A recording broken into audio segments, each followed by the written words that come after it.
শ্রীমদ্ভগবদ্গীতার অষ্টাদশ অধ্যায়ের ৬৬ নম্বর শ্লোক শ্রী ভগবান বলেছেন, সর্বধর্মাণ পরিত্যাজ্য মামেকং শরণং ব্রজ অহং ত্বং সর্বপাপেভ্যো মোক্ষয়িষ্যামি মা শুচো। সর্বার্থ শ্রী ভগবান বললেন, সকল ধর্ম পরিত্যাগ করে একমাত্র আমার শরণাগত হও, আমি তোমার সকল পাপ থেকে মুক্ত করবো। এরপরে তুমি কোনো দুশ্চিন্তা করবে না। বাহ, সুন্দর হয়েছে একদম।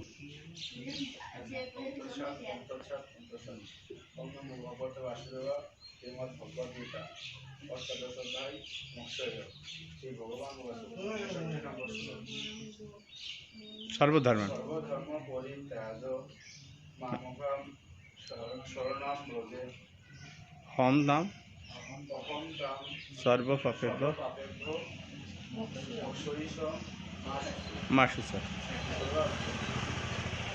ভগবান বললেন, সমস্ত ধর্ম পরিত্যাগ করে শুধুমাত্র আমারই শরণাগত হও, আমি তোমাকে সকল পাপ থেকে মুক্ত করব। সে বিষয়ে কোনো দুশ্চিন্তা করবে